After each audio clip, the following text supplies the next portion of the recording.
সুপ্রিয় দর্শক, এসটিভির রাতের আয়োজন লেট এডিশনে আপনাদের সবাইকে স্বাগতম। সঙ্গে আছি আমি জাহিদুর রহমান খান। দর্শক, আজ আমাদের আলোচনার বিষয় পরিস্থিতি কোন দিকে। আর এই আলোচনায় আমার সঙ্গে স্টুডিওতে আছেন সাবেক মন্ত্রী, জাতীয় পার্টির কো চেয়ারম্যান গোলাম সরোয়ার মিলন, আছেন জাহাঙ্গীরনগর বিশ্ববিদ্যালয়ের শিক্ষক সমিতির সাবেক সাধারণ সম্পাদক অধ্যাপক ডক্টর কামরুল আহসান, এছাড়াও আছেন বাংলাদেশ কৃষক লীগের কেন্দ্রীয় কমিটির যুগ্ম সাধারণ সম্পাদক AK-M আজম খান। আপনাদের তিনজনকে আমাদের আলোচনায় স্বাগত জানাচ্ছি। আলোচনার শুরুতে আমি অধ্যাপক ডক্টর কামরুল হাসান স্যার আপনার কাছে যেতে চাই। সঙ্গত কারণে আপনাকে দিয়ে আমরা আলোচনাটা শুরু করতে চাই। বিশ্ববিদ্যালয়ের শিক্ষক হিসেবে যেহেতু একটি ছাত্র আন্দোলনের পরে পরিস্থিতি অনেকটা অস্থির সময় আমরা পার করে এসেছি, এই মুহূর্তে সর্বশেষ খবর হচ্ছে সমন্বয়কারী 6 জন যারা ডিপি হেফাজতের থেকেই প্রত্যাহার করে নিয়েছেন কর্মসূচি ভিডিও বার্তায়। আসলে কি হওয়া উচিত এই মুহূর্তে? ধন্যবাদ আপনাকে, আমার দুই শ্রদ্ধেয় সহালোচক এবং যারা শুনছেন। দেখুন, আপনি যে সংবাদটি দিয়ে শুরু করেছেন, এই সংবাদটার আমার মনের ভিতর একটা শঙ্কা তৈরি করেছে। যে 5 জন ভিডিও বার্তায় তাদের আন্দোলন প্রত্যাহার করেছে, এটা স্বাভাবিক পরিস্থিতিতে যদি হতো, এটা জনগণের মনের ভাষা, যেটা এই কদিন আমরা কথা বলছি যে সরকার বাহাদুরকে যে কাজটা করতে হবে, জনগণের মনের ভাষাটা বুঝতে হবে। যেহেতু অনেকগুলো প্রাণ ঝরে গেছে এবং এটা দলমত নির্বিশেষে সব জায়গাতেই হয়েছে, ফলে এই সন্তান হারা মা অথবা শিক্ষার্থী হারা শিক্ষক কিংবা জনগণ যাদের পাশে দাঁড়িয়েছে, তারা তো হারিয়েছে তাদের সম্পদ এবং তারা লাশগুলো দাফন করেছে, আবেগটা কিন্তু দাফন করেনি এখনো। এরকম একটি সময়ে আন্দোলন প্রত্যাহার ডিবি পুলিশের হেফাজতে হবে, এটা জনপ্রত্যাশার সাথে যায় না। আমি জানি না কি হয়েছে, আমি আপনার কাছে শুনেছি, আমিও আসার সময় শুনেছি। আমি খুব মর্মাহত হয়েছি এটা শুনে, যে খুবই ভালো হতো যদি এই প্রত্যাহারের যেই ঘোষণাটা স্বাভাবিক অবস্থা, এটা স্বাভাবিক অবস্থা। এই জন্য আমি বলছি, আমরা তো ব্ল্যাক আউট ছিলাম প্রায় 10 দিন, আমরা ইন্টারনেট নেই। আমরা এই কোটা আন্দোলনটা ছাত্রদল ছাত্রলীগ যেভাবে সুসংগঠিত ছাত্র সংগঠন এবং তারা যেই প্র্যাকটিসের মধ্যে থাকে রাজনৈতিক অ্যাক্টিভিটিসের, সেটা কিন্তু নেই। এটা একটা ইস্যুভিত্তিক ঐক্য, দল মত নির্বিশেষে আমাদের শিশু থেকে শুরু করে বিশ্ববিদ্যালয়ের শিক্ষার্থী পর্যন্ত একসাথে হয়েছে। তবে তাদের একটা স্পিরিট আছে, যে তারা সড়ক আন্দোলন বলুন এবং আরও নিরাপদ সড়ক আন্দোলন থেকে শুরু করে এবং সংস্কার আন্দোলন আগে করেছে, ফলে স্পিরিটের দিক থেকে তাদের অভিজ্ঞতা থাকলেও সাংগঠনিক যে অভিজ্ঞতা সেটা তাদের নেই। এরকম একটি অবস্থায় সকল বিশ্ববিদ্যালয়ের প্রতিনিধি এবং প্রতিষ্ঠানের প্রতিনিধিদের সাথে আলোচনা করবার সুযোগ না দিয়ে এই 5 জন প্রতিনিধির মাধ্যমে এই ডিক্লারেশনটা লাভ হলো না ক্ষতি হলো, এটা সময় বলে দেবে। আমার ধারণা এর আগে নাহিদ ইসলাম এসে যেভাবে সংবাদ সম্মেলন করলো আমাদের গণস্বাস্থ্য হাসপাতালে এবং তাকে আহত অবস্থায় পাওয়া গিয়েছে, ফলে এই হেফাজতটা পিতামাতার হেফাজতের চাইতে বেটার নয়, এটা কিন্তু আমাদের ইতিহাস বলে। ফলে এই নতুন হেফাজত, ডিবি পুলিশের অধীনে যে হেফাজত, এটা কিন্তু মানুষ সংশয়ের মধ্যে আছে। সেই জন্য আমি মনে করি যে এইটা গত জুলাই মাসে বৈষম্য বিরোধী আন্দোলনে সরকারের পক্ষ থেকে যেই কাল বিলম্ব করা, সঠিক সময়ে সঠিক সিদ্ধান্ত না দেওয়া এবং দুর্বিনীত আচরণ এবং ভাষা প্রয়োগে অসংলগ্নতা, এগুলো কিন্তু দায়ী অনেক জায়গায়। পরবর্তীতে অনেককেই দায়ী করা যাবে ঘটনাটি যখন সংঘর্ষের রূপ নেয়, কিন্তু অভিভাবক হিসাবে আমি মনে করি যে এখানে দায়বদ্ধতা আছে সরকারের। ঠিক এই পর্যায়ে আমরা দেখলাম যে দুটো ঘটনা আবার আমাদের আহত করবে। এই পর্যায়ে দুটো কথা বলে শেষ করি।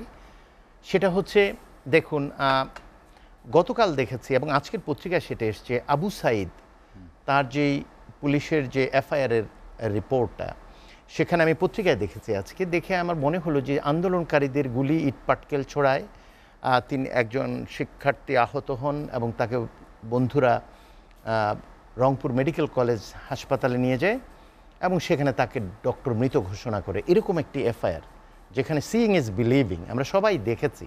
হতে পারে ভিন্ন কিছু, কিন্তু এইভাবে FIR যখন আসে, তখন জনগণের ভাষা, এই সরকার এবং সরকারকে সহায়তা করছে যে রাষ্ট্রযন্ত্রের যেই ভাগগুলো, তারা বরাবরের মতো এবারও কিন্তু মিস করেছে। আমি অত্যন্ত বিনয়ের সাথে বলি, এই দেশটা যদি বাঁচে রাজনীতি করা যাবে, দেশটা যদি ধ্বংস হয়ে যায় তাহলে রাজনীতি করা যাবে না। ফলে রাজনীতিবিদদের রাজনৈতিক সমস্যা রাজনৈতিকভাবে সমাধান করা উচিত। এইভাবে দমন পীড়নের মাধ্যমে অথবা হেফাজতে রেখে মুক্তাঙ্গনে যে ঘোষণা দেওয়ার কথা সেই ঘোষণা কিন্তু হেফাজত থেকে দিলে কাজ হবে না। সেই জন্য আমি বলি যে আবু সাঈদের যে এফআইআরের রিপোর্ট সেটা ক্ষতবিক্ষত হৃদয়কে আবার কিন্তু আহত করলো। এবং আজকের এই ভিডিও বার্তা আমি জানি না অনেক মানুষ শুনছেন, জনগণের হৃদয়ের পালস, তাদের যেই মনের ভাষা, তাদের হৃদয়ের যে কথা, সেটা যদি আমি বুঝে থাকি তার সঙ্গে এটা যায়নি। ফলে সংকট দূরীভূত হওয়ার বিপরীতে সংকট ঘনীভূত হয় কিনা জি, আমার সন্দেহ রয়েছে। অধ্যাপক ডক্টর কামরুল হাসান, আমি আপনার কাছে আবার আসবো। গোলাম সরোয়ার মিলন, যেটি ডক্টর কামরুলের একটা আশঙ্কা, সংকট সমাধান না হইতে আরও গভীরে যায় কিনা এরকম একটা শঙ্কা তিনি প্রকাশ করেছেন। একটি বলেছেন যে জনগণের যে ভাষা সেটি সরকার বুঝতে পারছে না। আপনার কি মনে হয়? দেখেন, ধন্যবাদ আপনাকে, সম্মানিত দুইজন সহ আলোচক এবং অগ্রিত দর্শক শ্রোতাকে ব্যথিত হৃদয়ে শুভেচ্ছা জানাতে চাই। কারণ বাংলাদেশে যা কিছু ঘটেছে, কিংবা যে অহিংস আন্দোলন থেকে সহিংস এবং সহিংসতা থেকে যে মৃত্যুবরণ ঘটেছে, যে রক্তক্ষরণ ঘটেছে, আমাদের সাধারণ মানুষের হৃদয়ের অনুভূতিকে আঘাত এনেছে, এটা তো অস্বীকার করার উপায় নেই। এবং বাংলাদেশে যা কিছু ঘটেছে, আপনি যদি দেখেন আন্দোলনের মাত্রা হিসেবে বাংলাদেশের জনগণ আগে এটা দেখে নাই। আপনার ৭১-এর কথা আলাদা, কিন্তু বাংলাদেশ স্বাধীন হয়েছে ৫২-৫৩ বছরের মধ্যে অনেক ক্ষেত্রে ৭১-এর সেই ২৫শে মার্চে যে ক্র্যাকডাউন হয়েছিল, আমি মনে করি অনেক ক্ষেত্রে এটাকে মাত্রা ছাড়িয়ে গেছে। তো যদিও পরিস্থিতি সামাল দেওয়া হয়েছে, জীবনমাল রক্ষার্থে সরকার পদক্ষেপ নিয়েছে, কারফিউ দেওয়া হয়েছে এবং এখন অনেকটাই শান্ত। এখানে একটি কথা বলি, নিরাপত্তার নামে যে হেফাজতে নিয়ে যাওয়া হয়েছে, আপনি যে ৫ জন সমন্বয়কারীর কথা বললেন, আমার বৈষম্য বিরোধী আন্দোলনের, আমি যেটা আমাদের সমালোচক বললেন, কামরুল হাসান ভাই অত্যন্ত বললেন যে এটা স্বাভাবিকভাবে পাবলিকলি এসে দিলে হয়তো ভালো হতো। এখন ডিবি হেফাজতে অনেকে তো ওই যে 164-এ আদালতে গেলে যে পুলিশের হেফাজতে তো অনেকে অনেক কিছু স্বীকার করে, তো আবার আদালতে গিয়ে আবার বলে যে আমাকে জোর করে এটা করানো হয়েছে। এটাই দেখার ব্যাপার যে আজকে মানে আমি বলতে চাই, এখানে আমরা ৩ জন আছি, যদিও উনি রাজনীতির সাথে জড়িত না, কিন্তু একজন সজ্জন ব্যক্তি, শিক্ষক, আমার ভাই আজম ভাই আছেন, আমরা আছি, আমরা প্রত্যক্ষ রাজনীতিতে জড়িত আছি। রাজনীতিবিদদের জন্য কি মেসেজ, কি শিক্ষা? আমার বক্তব্য হলো, রাজনীতিবিদদের জন্য শিক্ষা হচ্ছে, আমি যেটা মনে করি, আওয়ামী লীগ শুধু না, আমরা যারা জাতীয় পার্টি বলেন কিংবা অন্য দল বলেন, তাদের জন্য মেসেজটা হলো যে তারা জনগণের থেকে অনেক বিচ্ছিন্ন। কীভাবে বিচ্ছিন্ন? বিশেষ করে তরুণদের মাইন্ডসেট থেকে তারা কিন্তু দূরে সরে গেছে। তারা কিন্তু বুঝতে পারছে না। কারণ যেই জিনিসটা হয়েছে, আপনি চিন্তা করেন যে তারা একটি অহিংস আন্দোলন করেছিল, যেটাতে সবাই ছিল, দলমত নির্বিশেষে সমর্থন দিয়েছিল, ইভেন কি ছাত্রলীগের ছেলেরা সমর্থন দিয়েছে, ইভেন কি সব দল এবং জনগণের সমর্থন ছিল। কিন্তু এই অহিংস আন্দোলনের দায়টা আজকে কাদের উপর বর্তায়? সভাপতি আমি বলবো যে এই অহিংস থেকে সহিংসতা হলো কেন, এটা বলতে গেলে আমি বলবো যে কিছু কিছু বর্তমান ক্ষমতাসীন সরকারের যারা দায়িত্বে আছেন, তাদের বিলম্বিত সিদ্ধান্ত, অপরিপক্ক, মানে এটাকে মিস হ্যান্ডলিং বলেন। আপনি দেখেন আওয়ামী লীগের মতো একটা বড় সংগঠন, এখানে কত ছাত্রনেতা আছে, তাদের সাথে আপনি এখানে লাস্ট টকশোতে আমি বলে গিয়েছি যে এগিয়ে নিয়ে এসে তাদের সাথে আলোচনা করেন। যদিও এগিয়ে নিয়ে এসে আলোচনা করলেন, তাদের কথা কোর্ট তাদের কথা অনুযায়ী রায় দিল, কিন্তু সেই আলোচনাটা আজকে সম্মান রেখে বলতে চাই যে আরাফাত সাহেব, তথ্যমন্ত্রী কিংবা শিক্ষামন্ত্রী কিংবা আজকে আইনমন্ত্রী, ওনাদের যোগ্যতার প্রশ্নে আমার কোনো প্রশ্ন নাই, কিন্তু তারা কখনো তো ছাত্র রাজনীতি করে নাই। তারা যে বিশ্ববিদ্যালয় সহ কিংবা শিক্ষাঙ্গনের আমি কি বলবো, আমি একজন সাবেক ছাত্র হিসেবে কথাটা বলতে চাই, এখানে বাংলাদেশ আওয়ামী লীগ একটা ঐতিহ্যবাহী দল, এতে অনেক ছাত্রনেতারা আছেন, তাদেরকে যদি হ্যান্ডলিং করানো হয়তো হয়তো বা আরও এই যে আজকে যেটা ডিবি অফিসে দেওয়া হয়েছে, এটা পাবলিক যে কথা উনি বললেন, পাবলিক বলবে যে ডিবি অফিসে থেকে জোর করে দেওয়ানো হয়েছে। এখন তারা পরে বেরিয়ে গিয়ে কী বলে, কিংবা তারা বলবে আমরা বাধ্য হয়েছি দিতে, সেটা তো প্রশ্ন থেকে যায়। তা আমি যেটা বলতে চাই, আমরা শান্তি চাই, কিন্তু সংকট হচ্ছে একজন সামাজিক সংকট, রাজনৈতিক সংকট, অর্থনৈতিক সংকট। আজকে অর্থনৈতিক সংকটটা কি আপনি দেখেন, এটা কোথায় সরে গেছে, এখন এটা তো কোটার মধ্যে নাই, এটা চলে গেছে। আপনি দেখেন কূটনৈতিক সংকট, বিশ্বের সাথে যোগাযোগের সংকট। আপনি 14টা মিশন সহ আজকে ইউরোপিয়ান সহ 14টা মিশন পররাষ্ট্রমন্ত্রীকে চিঠি দিয়েছে। তারা এই একটা জানতে চায় এই দমন পীড়নের এটা কীভাবে কী অবস্থা আছে। তারা বিশ্বাস করে এটা একটা মানবাধিকার রক্ষা করে, এটা যেন থাকে। যাই হোক, এটা কূটনৈতিক ভাষায় তারা বলছে। আরও যেটা বলেছে, আমি যে কথা বলে শেষ করতে যাই পর্যায়ে, আপনি দেখেন যেটা শুনলাম, যেটা সবচেয়ে বড় ভয়ঙ্কর, আমাদের অর্থনৈতিক অবস্থাটা দেখেন। আমি একজন এক্সপোর্টার হিসেবে, গার্মেন্টস মালিক হিসেবে, আমাদের অর্ডার কমে যাচ্ছে। আমাদের এই 10 দিনে যেটা হয়েছে, তাতে করে কিন্তু বায়ারদের অর্ডার কিন্তু পাওয়া যাচ্ছে না। আমরা যে $50 বিলিয়ন এক্সপোর্ট করি, এটা একটা শঙ্কার মধ্যে পড়ে গেল। ইভেন কি আমদানি নির্ভর বাংলাদেশ, যারা নাকি আমাদের কাছে মাল দিত, তারাও এখন চিন্তা করবে যারা টাকা দিতে পারবে কিনা।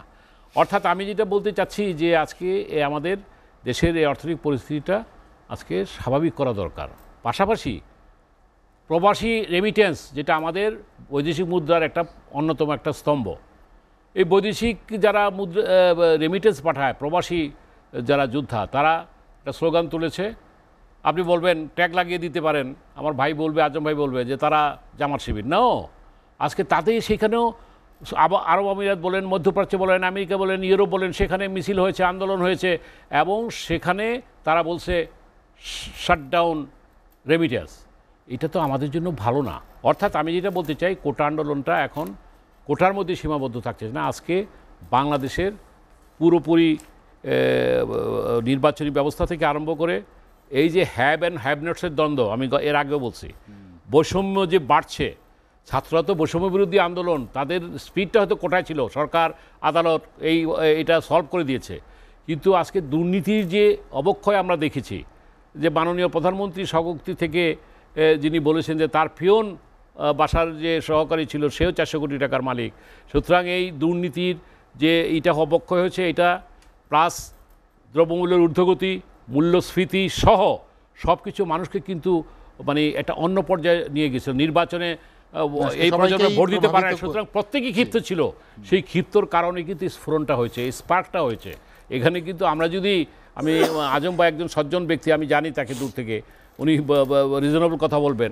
এখন এক কথায় যদি আমরা ট্যাগ লাগিয়ে দেই যে জামাত শিবির, তার জামাত শিবির বিএনপিকে আমরা সুযোগ দিলাম কেন প্রথমে আমরা ম্যাচুরিটি হ্যান্ডলিং করলাম না? এটা হলো প্রথম প্রশ্ন। আর যদি হ্যান্ডলিং করে, আজকে মাননীয় যে কথাটা বললো, কিপকো স্লোগানটা ছিল, আমি লাস্ট কথা বলি, শেষ করেছি, চেয়েছিলাম অধিকার, হয়ে গেলাম রাজাকার। এইটাই তো তাদের স্লোগান ছিল। তারপরে বলছে আমি কে রাজাকার, তুমি কে রাজাকার, কে বলেছে সরকার, কে বলেছে স্বৈরাচার। দিস ওয়াজ তাদের একটা ছন্দের একটা স্লোগান। এটাকে বিকৃত করে মাননীয় প্রধানমন্ত্রীর বক্তব্যটা যেমন একটা অপভ্রংশ হয়ে আসছে, এদের কথা বলছে যারা রাজাকার বলে দিদি কী করছে। ঘটনা তা না, এদের ভিতর ক্ষুব্ধ। বাংলাদেশের এই 52-53 বছরের পর মুক্তিযুদ্ধ একবারই হয়। আমরা 71 সনে মুক্তিযুদ্ধ করেছি, মুক্তিযুদ্ধ একবারই হয়। এখন রাজাকার সে তখনই হয়েছিল। এখন যদি আমরা এই প্রজন্মকে রাজাকার বলে ইন্ডিকেট করি, ভুল হবে। লাস্ট কথা, বাট নট লিস্ট, শেষে যেটা বলতে চাই সেটা হলো যে যেই সাংবাদিক আজকে প্রশ্ন করে মাননীয় প্রধানমন্ত্রীকে এই কথাটা বলিয়েছিলেন তার কথা প্রসঙ্গে, সেই সাংবাদিকরা যারা নাকি সবসময় মাননীয় প্রধানমন্ত্রীর কারেই করে, যে মাননীয় প্রধানমন্ত্রীকে তো সেই মানে সাংবাদিকের প্রশ্নোত্তরের প্রেক্ষিতেই তো সেটা হয়েছিল। সেখানে যদি প্রশ্নটা এরকম হইতো যে আপনি তো চায়না থেকে আসলেন, চায়না থেকে আসলেন, চায়নার সফরেও অভিজ্ঞতা করলেন, ছাত্রদের ব্যাপারে কি আপনি বসবেন কিংবা কোনো দায়িত্ব দিবেন? অর্থাৎ সেটাকে উল্টা না করে যে এখন যদি এই রাজা আন্দোলন করছে রাজাকারের নাতিপুতিরা চাকরি পাবে না, চাকরি পাবে, এই কিন্তু প্রধানমন্ত্রী উত্তর দিয়েছিলেন।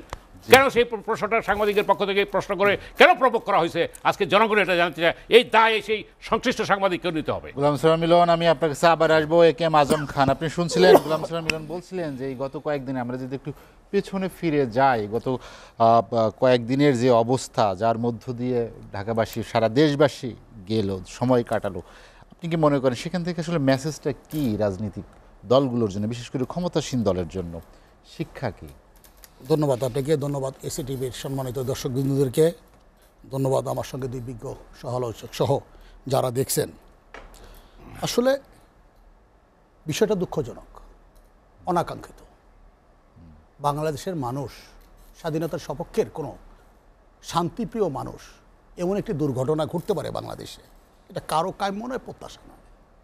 এই পরিস্থিতিটা এমন একটি ঘটনা যেটা ঘটেছে, যেটা দুঃখ প্রকাশ করে সমবেদনা জানিয়ে এটা আসলে শেষ করার মতো নয়। এটা একটা ঘায়ের জায়গায় মাত্র প্রলোভ দেওয়া ছাড়া আর কিছু না। এই অহিংস আন্দোলনটাকে যারা সহিংস করছে, যাদের কুচক্রান্নের মধ্য দিয়ে এটা সহিংস হলো, তাদের প্রতি ঘৃণা রেখে যে সকল নিরীহ মানুষ তাদের নৈতিক দাবিসহ বিভিন্ন কারণে রাস্তায় বের হয়ে সাধারণ মানুষ মারা গেছে, তাদের পরিবারের প্রতি সমবেদনা জানাচ্ছি।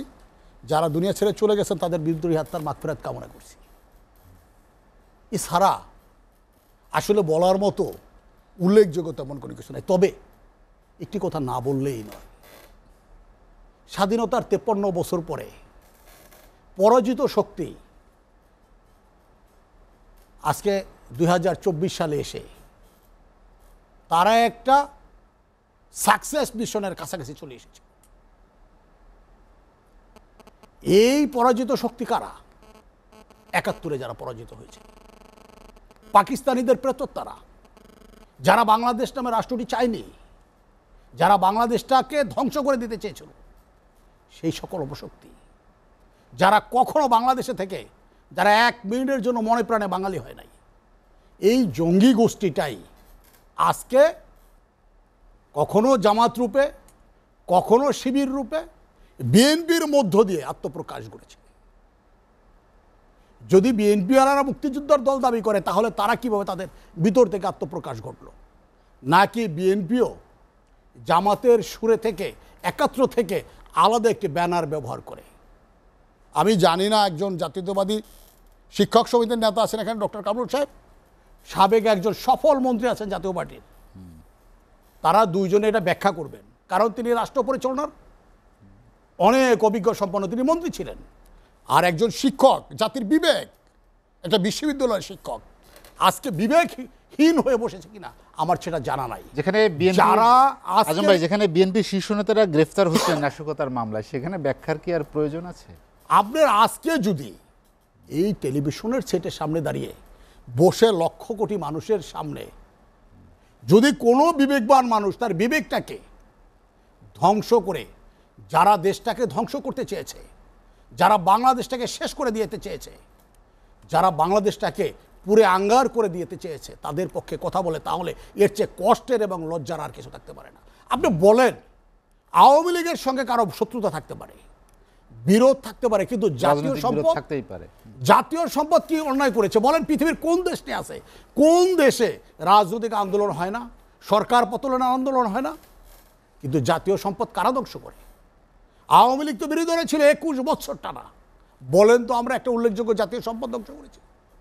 মেট্রো রেল পৃথিবীর সমস্ত পৃথিবীকে অবাক করে, জাতির পিতার কন্যা, বঙ্গবন্ধুর কন্যা, আমাদের মহান নেত্রী শেখ হাসিনা মেট্রো রেলটা তৈরি করেছে, যেটা আমাদের সক্ষমতার প্রতীক। যেটা আমাদের সক্ষমতার প্রতীক। আপনি দেখেন, আমাকে অনেকে বলছে যে আপনাদের প্রধানমন্ত্রী, মাননীয় প্রধানমন্ত্রী মেট্রো রেল দেখতে যে অবুঝ বাচ্চাদের মতো 2 চোখ থেকে পানি কেন গড়ায় পড়লেন? আমি তাকে উত্তর দিয়েছি, তুমি অসুস্থ হওয়ার পরে তোমার বাবা মার চোখ থেকে পানি পড়ে দেখছো? কই দেখছি। তোমার কষ্ট, তুমি অসুস্থ, কিন্তু বাবা মার চোখ থেকে কেন পানি পড়ে? এটি তারও একটা উদাহরণ।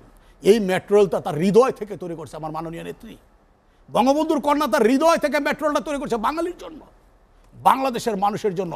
কিন্তু যখন তিনি মেট্রোলটা দেখতে গেছেন, তার নিজের সন্তানের মতো যখন মেট্রোলটা দেখছেন, পুরে ধ্বংস করে দিয়েছে, ভেঙ্গে চুরমার করে দেখেছে, তখন তার নিজের সন্তানের মতো মনে করে তার কষ্টটা রাখতে পারে নাই। কাদের জন্য তৈরি করলাম এই সম্পদটা? তারাই এটাকে ধ্বংস করে দিল, পুড়ে ফেললো। আপনি দেখেন, আমার বাসা মোহাম্মদপুরে, আমি সেদিনের বিভীষিকাময় ঘটনাগুলি মোহাম্মদপুরে দেখেছি। এটি কোনো সুস্থ বিবেকবান মানুষ, আপনি জাহিদ ভাই, আপনি বিশ্বাস করতে পারবেন না, বসিলার ওই পারে হাজার হাজার সশস্ত্র ক্যাডার, যাদের সবার হাতে কাটা রাইফেল, এসএলআর, রিভলভার। এটা কোথায় আসছে? তারা কাদের সঙ্গে যুদ্ধ করতে আসছে? বাংলাদেশের সঙ্গে, বাঙালির সঙ্গে। এটা কি যুদ্ধর ময়দান? এটা কি সেই পাকিস্তান বাংলাদেশ যে যুদ্ধ হয়েছিল সেইটা? যে সকল নতুন প্রজন্ম ৭১-এর মুক্তিযুদ্ধ দেখে নাই, কিন্তু 2024-এ এসে সেই হিংস্র জানোয়ারদেরকে আরেকবার দেখতে পারছে। বৃষ্টির মতো গুলি হচ্ছিল, অপর প্রান্তে কারা জানেন? সেই স্বাধীনতার সপক্ষের শক্তি, সেই বাঙালিরা, মুক্তিযোদ্ধার পক্ষের শক্তি, সেই বাংলাদেশি মানুষগুলো আবার বুক পেতে দাঁড়িয়েছে। উদ্দেশ্য ছিল কি যাদের জানেন?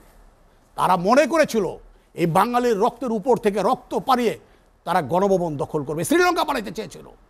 কিন্তু বীরের জাতি বাঙালি, তারা বুক টান করে দাঁড়িয়েছে। ৭১-এ বাঁশের লাঠি নিয়ে দাঁড়িয়েছিল, আর এইবার তারা খালি হাতে সেই ৭১-এর শক্তি মনে রেখে, মুক্তিযোদ্ধাদের কথা মনে রেখে তারা দাঁড়িয়েছে। ক্যাপ্টেন হিসেবে কে ভূমিকা নিচ্ছে জানেন? মোহাম্মদপুর ঢাকা 13 আসনের মাননীয় সংসদ সদস্য, বীর মুক্তিযোদ্ধা অ্যাডভোকেট জাহাঙ্গীর কবির নানক টানা 3 দিন রাজপথে থেকে ওই দুষ্কৃতিকাদের প্রতিরোধ করেছে, আওয়ামী লীগের নেতাকর্মীদের সঙ্গে নিয়েছে, আর জীবন বাঁচিয়ে রেখে যারা এই দেশটার জন্য কাজ করে, সেই পুলিশ বাহিনী, বিডিআর, বিজিপি, আনসার, র্যাব, তখন তো সেনাবাহিনী নামানো হয় নাই। যখন ছাত্রদের সবাই ঘরে ফিরে গেছে, আপনার আদালত থেকে আদেশ এসেছে, আপনার তারপরে এখানে সেনাবাহিনী নিয়েছে। কোনো ছাত্রদের বিপক্ষে একটা সেনাবাহিনী রাস্তায় নামে নাই। রাস্তায় নামার পরে সেনাবাহিনী আপনার কোনো ছাত্রদের তো কাউকে কোনো কিছু বলে নাই, শুধু মাইকিং করে বলছে, সন্ত্রাসীরা তোমরা ফিরে যাও, ঘরে ফিরে যাও, আমাদের হাতে অস্ত্র যেন নিতে না হয়। আমরা স্যালুট জানাই সেনাবাহিনীকে। আর মোহাম্মদপুরে, আমার বাড়ি মোহাম্মদপুরে, আমি স্যালুট জানাই নানক ভাইকে, যেভাবে মোহাম্মদপুরের আমি অবাক হয়ে গেছি। যেই পরাজিত শক্তি দরদের একটা অংশ পাকিস্তানিদের মেম্বার, সেই বিহারিরা বাংলাদেশে থেকে গেল, আটকা পড়লো, সেই বিহারিদেরকে থাকতে দিল, আপনার খেতে দিল, বিদ্যুৎ দিল, পানি দিল, বাসস্থান দিল। সর্বশেষ মাননীয় প্রধানমন্ত্রী জাতির পিতার কন্যা তাদেরকে ভোটার বানালো। কিন্তু দুঃখের সহিত বলতে হয়, স্বাধীনতার 53 বছর পরেও একজন বিহারিও বাঙালি হয় নাই। তাই এখানে দাঁড়িয়ে আমি সরকারের কাছে আহ্বান করতেছি, তাদের ভোটার বাতিল করে তাদেরকে এই দেশ থেকে পাকিস্তানে পাঠানোর জন্য আমি আজম খান, আমরা একটা বিরতি নিব, বিরতির পর আবার আসবো। দর্শক, লেট এডিশনে নিচ্ছে একটা বিরতি, ফিরবো শীঘ্রই, সঙ্গেই থাকুন।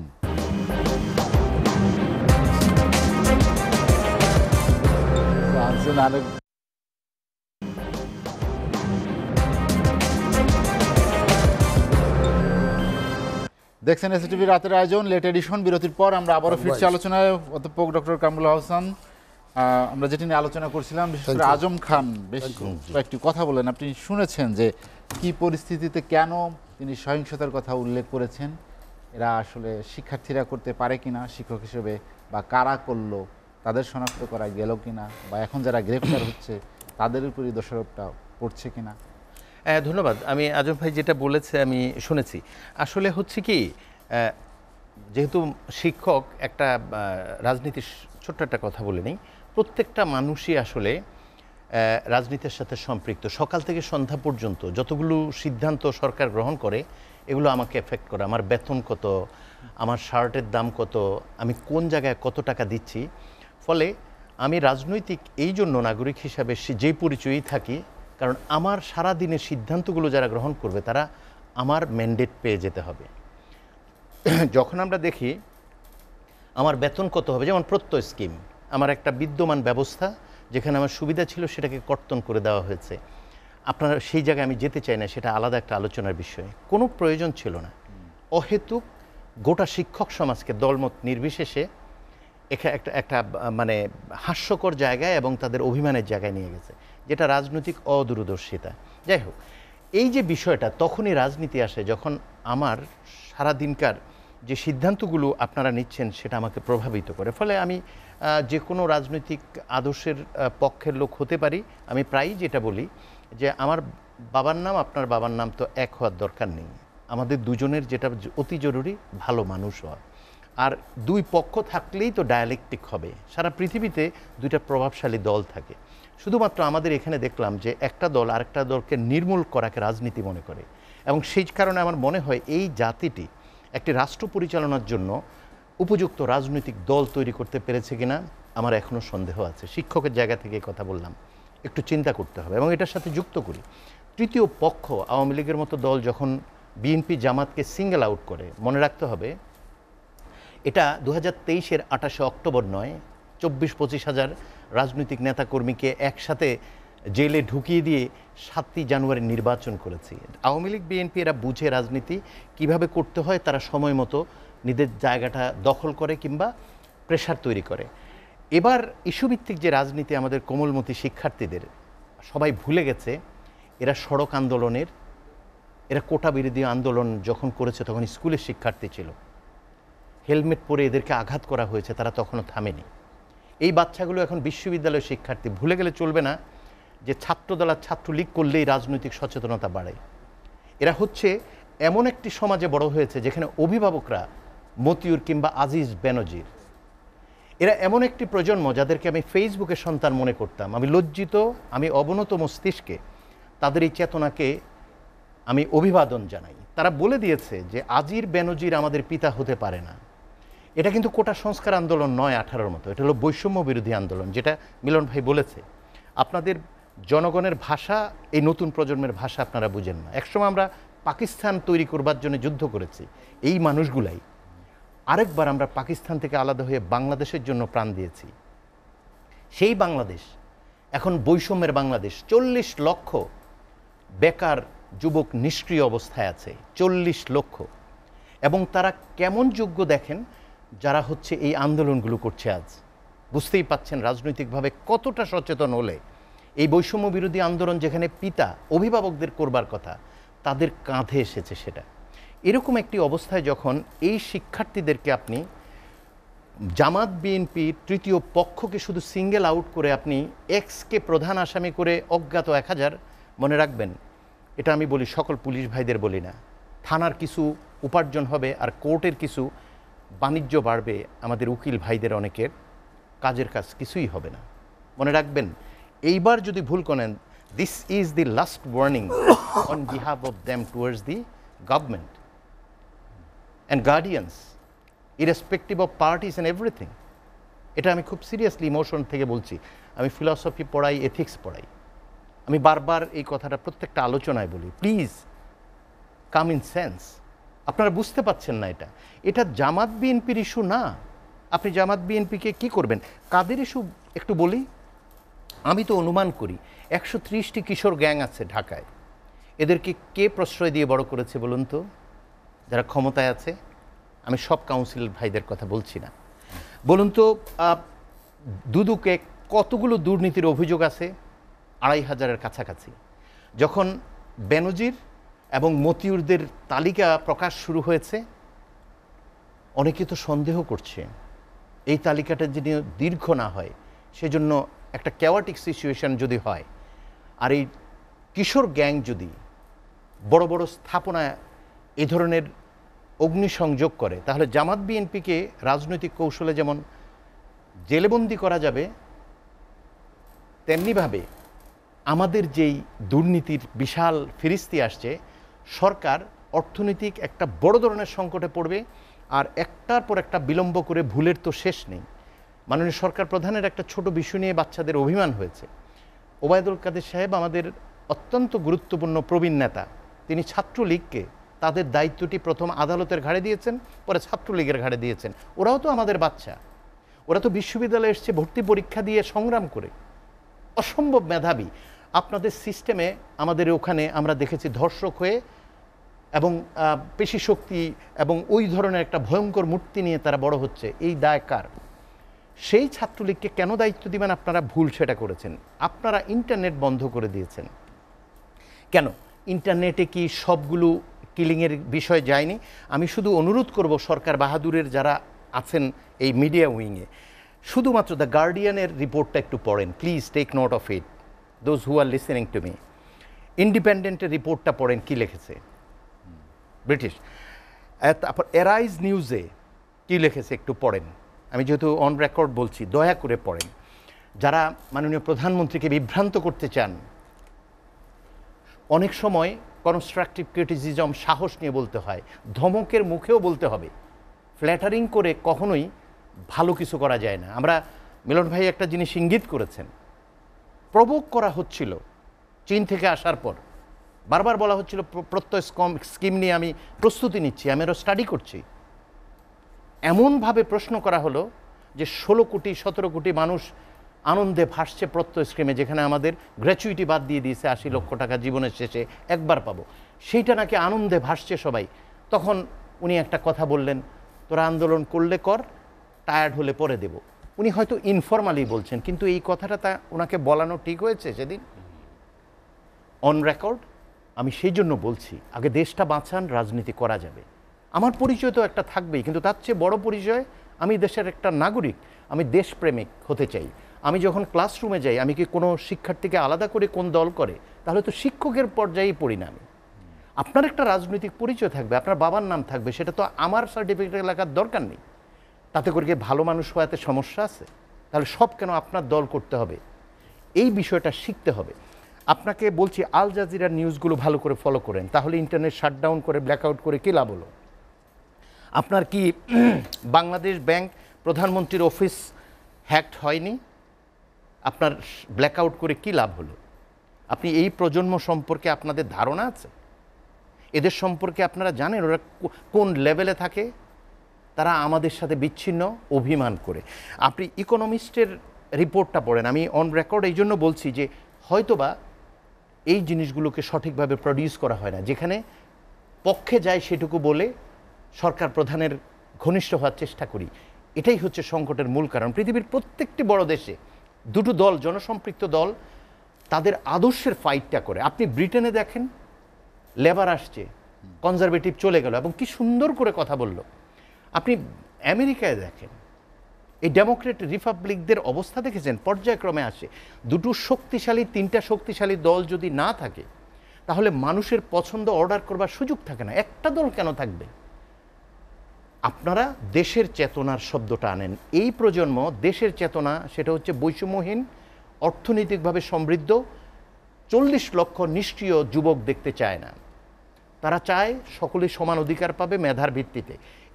এই প্রতিজ্ঞা নিয়েই তো দেশটা স্বাধীন হয়েছে, আর এই দলটাই তো স্বাধীনতার সংগ্রামের নেতৃত্ব দিয়েছিল। তাহলে এই দলের সিদ্ধান্ত কি করে জনগণের মনের ভাষা বুঝে না তাদের মুখোমুখি হয়ে যাচ্ছে, এটা আরেকবার ভাববার বিষয়। সেই জন্য আমি পুলিশ ভাইদের অনুরোধ করতে চাই, আপনারা আমাদের অত্যন্ত শক্তিশালী একটা জায়গা, আপনারা যখন বলে ফেলেন যে বিএনপি, জামাত কিংবা অন্য কেউ এটা করেছে, মিডিয়া ট্রায়াল হয়ে যায়। আপনাদের প্রচুর তথ্য আছে, আপনারা ওগুলো নিয়ে সুনির্দিষ্টভাবে যারা এইসব ভয়াবহ কাজ করেছে, যারা প্রাণ কেড়ে নিয়েছে, এদের শাস্তির আওতায় নিয়ে আসেন। কিন্তু আপনি আগেই যদি বলে ফেলেন, তাহলে আপনি জানলেন কি করে? তাহলে আপনি কেন এত ভয়াবহ অগ্নিসংযোগ, ভাঙচুর, কত আমাদের 2 লক্ষ কোটি টাকা শুধু ইন্টারনেট বন্ধের জন্যই ক্ষতি হয়েছে, আর এই ক্ষয়ক্ষতি তো এখন হিসাব হচ্ছে। আমরা জানি না আমাদের 1 বছরের বাজেটের সমান হয়ে গেল কিনা। তাহলে আপনাদের একটু গোয়েন্দা সক্ষমতা কি আমাদের অনেকগুলো ভবনকে রক্ষা করতে পারতো না পর্যাপ্ত সুরক্ষা নিশ্চিত করার মাধ্যমে? তাহলে সেটা যদি আপনারা আগে জানতেন, যেমন আপনারা বিচারের আগেই জেনে গেছেন জামাত বিএনপি সব অন্যায় অত্যাচার করেছে, তাহলে তো দেশটা বেঁচে যেত। ফলে আমি মনে করি প্রশাসনে যারা আছেন, বিনীত অনুরোধ, একজন নিরীহ শিক্ষক হিসাবে এই কথাটা বলছি, এখন আমরা দেশটাকে বাঁচাই। আমরা যে আমাদের পেশার, যার যে পেশা আছে, আমাদের কমিটমেন্ট টুয়ার্ডস দি কান্ট্রি, এইটা এনশিওর করি। আমরা বলি সন্ত্রাসীদের ধরবো, ওই শব্দগুলো না করি। আজম ভাইকে আমি এই জন্যই বলছি যে দেখুন, আমাদের পরিচয়ে কোনো সংকট না, ভালো মানুষ, দেশপ্রেমিক হওয়াটা জরুরি হয়ে গেছে। এই চেতনার নামে যে শব্দগুলো বলা হচ্ছে, নতুন প্রজন্ম বিভ্রান্ত হচ্ছে। আমাদের এই জায়গায় নতুন করে ডক্টর কামরুল হাসান, আমি আপনার কাছে আবার আসবো। গোলাম সরোয়ার মিলন, যেটি ডক্টর কামরুল বললেন যে হুশ ফেরার যে একটা তাগিদ তিনি দিলেন সবসময় বিএনপি জামাত বা না, তাদের আমি- নেতাকর্মীদের গ্রেপ্তার প্রসঙ্গ তিনি বলেছেন যে অনেকগুলো ব্যাখ্যা আপনি শুনলেন যে হ্যাঁ, আমি বলবো কামরুল হাসান সাহেবকে আমি ধন্যবাদ জানাতে চাই। অ্যাজ এ শিক্ষক হিসাবে উনি খুব বোধের থেকে এথিকেট উপলব্ধি থেকে যে উপলব্ধি থেকে উনি যে কথাগুলি বলেছেন এগুলি আমাদেরকে অবশ্যই আমলে নিতে হবে, বিবেচনায় নিতে হবে এবং সেটাকে বুঝতে হবে। এখানে একটা কথা বলি যে দুজনের কথার প্রেক্ষিতে আমি আজম ভাইয়ের একটি কথা দিয়ে শুরু করতে চাই। আজম ভাই বলছে যে জাতীয় সম্পদ কারা ধ্বংস করেছে? সুন্দর প্রশ্ন। কথা হলো কি আগে কোনটা? দুটা চিত্র, হত্যাযোগ্য, ধ্বংসযোগ্য। তাহলে ধ্বংসযোগ্য এটা তো সমর্থন করাই যায় না, এটা আমাদের জাতীয় সম্পদ, এটা নিশ্চয়ই আওয়ামী লীগ সম্পদ না, এটা জাতির সম্পদ। রেল স্টেশন বলেন, সেতু ভবন বলেন, বিটিভি বলেন। কিন্তু এখানে মানুষের দেখেন একটা সাইকোলজি, মনস্তত্ত্বে আপনি গভীরে যেতে হবে। জিনিসগুলি কি ঘটেছে আপনি একটু যদি বলি, আজম ভাই আছেন, আমাদের হাসান ভাই আছেন, আপনারা করবেন।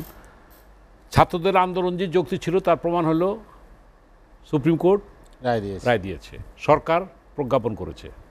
তাহলে ছাত্রদের আন্দোলনটা যৌক্তিক ছিল। অহিংস থেকে সহিংসিত কেন হলো? এবং এইটা আমি বললাম তো যে প্রথমে ওই জিনিসটা এমনভাবে হয়ে গেছিল যে ছাত্রদেরকে মাইন্ডসেটটাকে আমরা বুঝতে পারি নাই। এই উপলব্ধির জায়গাটা, আমাদের তরুণদের উপলব্ধির জায়গাটা, এটা আমরা রাজনীতিবিদরা ব্যর্থ হয়েছি। এবং এইখানেও ঠিক ওবায়দুল কাদের সাহেবের মতো একজন বিজ্ঞ লোক উনি বললেন আমার ছাত্রলীগই যথেষ্ট এই আন্দোলনকে দেখার জন্য। এটা একটা প্রশ্নের প্রেক্ষিতে সাংবাদিকরা প্রশ্ন করেছিল যে ঢাকা বিশ্ববিদ্যালয়ে এটা হয়েছে। আরে উনি মাননীয় প্রধানমন্ত্রী যখন নাকি চায়না থেকে আসলেন, এসে তখন কোটা আন্দোলন শুরু হয়েছিল। কোটা আন্দোলন 5ই জুনে যে হাইকোর্টের রায় দিল তার বিরুদ্ধে তারা এই করলো, এবং প্রথম 1 জুলাই থেকে 15 জুলাই পর্যন্ত কিন্তু শান্তিপূর্ণ ছিল, অহিংস ছিল, পুলিশ সহযোগিতা করেছে, ছাত্রলীগও বলেছে তাদের যৌক্তিক দাবি সংস্কার করা উচিত। তাহলে পরবর্তীতে কেন হলো? ওই যে প্রধানমন্ত্রী একটি বক্তব্যকে এটাকে করে, যেটা অপব্যাখ্যা বলেন, যেটা বলেন করে হয়েছিল, এবং তখন তাদের মনের ভিতর রাগ, ক্ষোভ, খেদ, দুঃখ, কষ্ট থেকে তারা এই স্লোগানটা দিয়েছিল। তো আমার কথা হলো কি যে এই যে প্রজন্ম, যে কথাটা উনি বলেছেন, এই প্রজন্মকে আমাদের বুঝতে হবে। এই প্রজন্মর সাথে আমাদেরকে মুখোমুখি দাঁড় করে দেওয়া হয়েছে। এই প্রজন্মকে কি করলো? ছাত্রলীগকে দিয়ে তাকে বাইরে থেকে হেলমেট বাহিনী এনে তাদেরকে পেটানো হলো, এবং সে তারই ধারাবাহিকতায় আবার ছাত্রলীগকেও খেসারত দিতে হয়েছে, তাদেরকে বেরিয়ে যেতে হয়েছে, তাদের ঘর ভাঙচুর করা হয়েছে, চিটাগাঙে বেশ কয়েকতলা উপর থেকে তাদেরকে ফেলে দেওয়া হয়েছে। এটাও তো সমর্থনযোগ্য না। একটা ঘটনাকে জন্ম দেয়। আমি যেটা বলতে চাচ্ছি, যেটা উনি বলছেন যে প্রত্যয় নিয়ে, যেটা কামরুল হাসান ভাই বলতেছিলেন, যে আসলে এই শিক্ষকদের কিন্তু মূল্যায়ন দরকার। আমি এটা কনক্লুসিভ একটা সাজেশনে যাচ্ছি, মূল্যায়ন দরকার। এবং পলিটিক্স অফ ইনহেলিয়েশন, বিএনপি যখন ক্ষমতায় ছিল 21শে আগস্টের মতো ঘটনা ঘটিয়ে আওয়ামী লীগকে নিশ্চিহ্ন করতে চেয়েছিল, এটাও যেমন সত্যি। আর আজকে আওয়ামী লীগ যেটা করতেছে তার চেয়ে বেশি করে এটাও সত্যি। তাহলে একটা অপরাধকে ঢাকতে গিয়ে আরও বড় অপরাধ করা, একটা দোষকে ঢাকতে গিয়ে আরেকটা বড় দোষ আমি করব, এটা তো এই দেশের মানুষ কখনো চায় নাই। আমাদের মুক্তিযুদ্ধের চেতনা কী ছিল? আজম ভাই চেতনার কথা বলেছেন। আমাদের চেতনা ছিল আমরা সামাজিক ন্যায় বিচার, বৈষম্যহীন একটি সমাজ ব্যবস্থা, একটি গণতান্ত্রিক বাংলাদেশ আমরা তৈরি করব। আজকে এই গণতান্ত্রিক বাংলাদেশ তৈরি করতে গিয়ে 14 প্রজন্ম, 18 প্রজন্ম, 24 প্রজন্মের ইয়ারা ভোট দিতে পারে নাই। তো সুতরাং এই ভোট যেহেতু দিতে পারে নাই, তাদের ক্ষোভ আছে। এবং আমি আরও সাথে এটাও বলবো, দ্রব্যমূল্যের ঊর্ধ্বগতি, মূল্যস্ফীতি এবং দুর্নীতি, তার মধ্যে হ্যাভ এবং হ্যাভ নটসের এই যে একটা পার্থক্য, সব কিছু একসাথে হয়ে ওই কোটার উপর ভর করে এই টোকাইও যোগ দিছে, রিক্সাওয়ালাও যোগ দিছে। ঘর থেকে যে মাটা বেরিয়ে আসছে, সে সীমিত আয়ের স্বামীর সংসার করে, সে তো বাজার নুন আনতে পান্তা ফুরাচ্ছে, সেও বেরিয়ে আসছে। এই এই এই জিনিসটা, এই সমাজ বিশ্লেষণটা এবং মনস্তত্ত্বটা যদি আমরা না বুঝি, তাহলে কিন্তু আমরা বুঝতে পারবো না। আমি কথাটা বলার উদ্দেশ্য হলো, সবশেষে দেশটা তো আমাদের। আমরা তাই আজকে চাই, আওয়ামী লীগ বলেন, বিএনপি বলেন, জাতীয় পার্টি বলেন, কিংবা অন্যান্য দল বলেন, সবাই তো দেশটাকে ভালোবাসে। আমাদের দেশপ্রেমটা জাগ্রত হোক, আমাদের সমস্যার সমাধান হোক। আমি যে কথাটা প্রথম অংশে বলে গিয়েছি যে এই যে বিশ্বের বিভিন্ন জায়গা থেকে আজকে রাজনৈতিকভাবে, অর্থনৈতিকভাবে, সামাজিকভাবে আজকে এই সরকারের জন্য যে দিকটা আছে এইটা উপলব্ধি মাননীয় প্রধানমন্ত্রী করতে পেরেছেন বলেই আমি বিশ্বাস করতে চাই যে উনি কিন্তু একটা হসপিটালে বিবেকের তাড়নায় উনি তাদেরকে দেখতে গিয়েছেন, তাদেরকে উনি সহযোগিতা করছেন। আজকে 35টা পরিবারকে উনি সহযোগিতা করেছেন। কিন্তু পাশাপাশি আমি বলবো এই যে 206 জন, 7 জন, 9 জন যেই সংখ্যাই হোক, এর মধ্যে যে কথাটা বলে যেটা আজম ভাই আপনার প্রতি সম্মান রেখে বলতে চাই, আওয়ামী লীগের একটা ক্যারেক্টার কি জানেন? একটা আওয়ামী লীগের একটা ন্যারেটিভ তৈরি করা, একটা ট্যাগ লাগানো বিএনপি জামাত, আর ন্যারেটিভ হলো এই স্বাধীন মুক্তিযুদ্ধ। আরে মুক্তিযুদ্ধের চেতনা 52-53 বছরের মুক্তিযুদ্ধের চেতনাটা কি? চেতনারা যে এটা আওয়ামী লীগ ব্যবসা করতে চায়, চেতনা তো হলো আমি একটা বৈষম্যহীন সমাজ করব, চেতনা হলো আমি সামাজিক ন্যায় বিচার প্রতিষ্ঠা করব, চেতনা হলো আমি একটি গণতান্ত্রিক বাংলাদেশ করব। বঙ্গবন্ধু তো এইটাই জন্য দেশটাকে স্বাধীন করেছিলেন।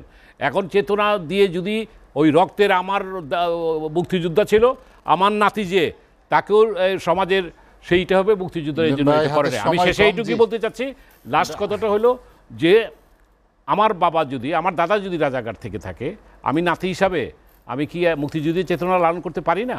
তাহলে আজকে কেন আজকে বিভাজনটা? আজকে সময় এসেছে এই বিভাজন থেকে দূরে যাওয়া। একে আমার আজম খান, যেটি মিলন ভাই বললেন, আপনি শুনেছেন নিশ্চয়ই যে মুক্তিযুদ্ধের চেতনার কথা বলছেন, আমরা সেখান থেকে আসতে চাই। মিলন ভাইয়ের সঙ্গে শতভাগ একমত হয়ে একটা কথা বলি। আজকের এই আলোচনাটা এমনটা হওয়া উচিত যেটা স্বাধীনতার সপক্ষের ভিতর থেকে আলোচনা হওয়া উচিত, মুক্তিযুদ্ধের চেতনার মধ্য দিয়ে আলোচনা হোক। দেখেন আমাদের দেশটা স্বাধীনতার পরেই একদিকে মুক্তিযুদ্ধের চেতনা আর একদিকে হলো পরাজিত শক্তি। দুজনেই কিন্তু একমত হয়েছেন দেশটা আমাদের, দেশটাকে বাঁচাতে। পরাজিত শক্তিরা কিন্তু কখনো আমাদের দেশটা বলে নাই। আপনি দেখেন স্বাধীনতার 53 বছর পরে আমাদের সন্তানেরা, এরা কিন্তু বড় ছোট না কেউ, এরা কিন্তু আবেগের নয়, ঢাকা বিশ্ববিদ্যালয়ের পড়ুয়া ছাত্ররা, তারা আজকে স্লোগান দেয় তুমি কে আমি কে রাজাকার রাজাকার। এই স্লোগান কিন্তু তাদের নয়, ওরা কিন্তু স্বাধীনতার সপক্ষের শক্তি, এই যুগের সন্তান, মেধাবীক্তির সন্তান, এবং ওরা বাংলাদেশের সর্বোচ্চ শিক্ষা পান। সেই জায়গাটায় আসার পরে ওরা কিন্তু এই স্লোগান দিতে পারে না। ওদেরকে কিন্তু আবারও কনভিন্স করছে যে শক্তিটা 71-এ পরাজিত হয়েছিল, তারা কিন্তু এর ভিতরে এই স্লোগান তৈরি করেছে। এই স্লোগানটা তৈরি করে যখন উত্তপ্ত, যখন বুঝতেছে না কি হচ্ছে, আপনার নেত্রী বললেন একটা, সেটাকে আপনার কেটে একটা অংশ নিয়ে দাঁড় করাইলেন, একটা অংশ নিয়ে দাঁড় করে এই সন্তানদেরকে, আমাদের সন্তানদেরকে, আওয়ামী পরিবারের সন্তানদেরকে, তাদেরকে বললো তোমাদেরকে নেত্রী রাজাকার বলছে। রাজাকারকে নেত্রী বলছে, নেত্রী বলছে তুমি বলো তাহলে কার হওয়া উচিত চাকরি? যারা এই দেশের মাটিতে জন্মিছে, বাংলাদেশের বাঙালি জাতীয়তাবাদ যাদের ভিতরে আছে, সেই মুক্তিযুদ্ধের সন্তানদের চাকরি হবে না? তাহলে কি তুমি রাজাকারের সন্তানের কথা বললে রাজাকারের সন্তানের চাকরি হবে?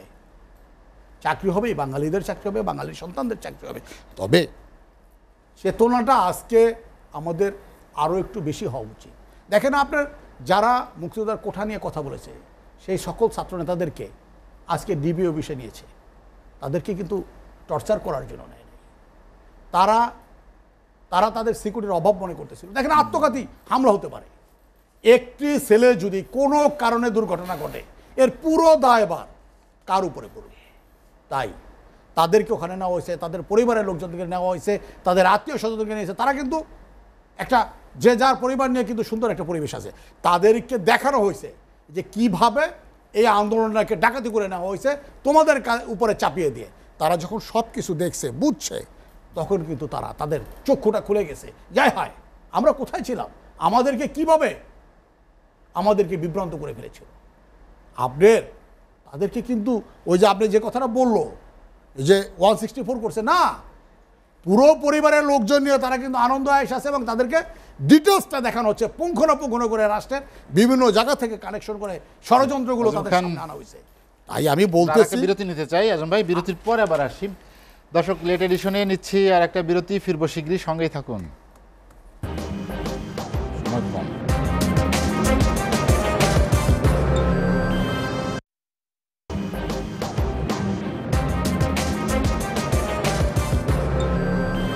দেখছেন এসএটিভি রাতের আয়োজন লেট এডিশন। বিরতির পর আমরা আবারও ফিরছি আলোচনায়। অধ্যাপক ডক্টর কামরুল হাসান, আলোচনা শেষ করব, শেষ দিকে চলে এসেছি।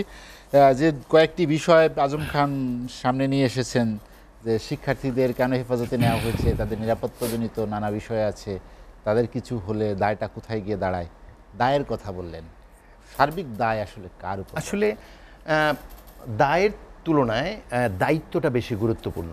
এই 6 জন সমন্বয়কের যে গুরুত্ব, আমার এই কোটা আন্দোলনে অংশগ্রহণকারী নিরীহ যে কোনো শিক্ষার্থী সমান গুরুত্বপূর্ণ। একজন শিক্ষক হিসেবে আমি এটা মনে করি। ফলে এই 6 জনকে নিরাপত্তা দেওয়ার যে বিষয়টা, বাকিদের নিরাপত্তাহীন করা হচ্ছে কিনা এটা একটা সংশয় জাগতে পারে। আর মা বাবার মায়ের কোলের চাইতে নিরাপদ জায়গা কিছুই নেই। এখানে মা বাবা আছে তো, নিরাপত্তা মা আছে, বাবা আছে, তার পরিবারের লোকজন আছে, সবাই আছে এখানে। সবাই ওদের নিজের বাড়িতে নিজের অবস্থানে রাখাটা ভালো হতো। আচ্ছা, এতে ভুল মেসেজ যেতে পারে, কারণ যেহেতু আমার মনে হয়েছে আমি সেই জন্য বললাম। আরেকটা জিনিস বলি, খুব গুরুত্বপূর্ণ। আমাদের মাননীয় আইনমন্ত্রী বললেন যে আমাদের শিক্ষার্থীরা এই ধরনের ভ্যান্ডালিজমের সাথে জড়িত না, তাদের কাউকে গ্রেপ্তার করা হবে না।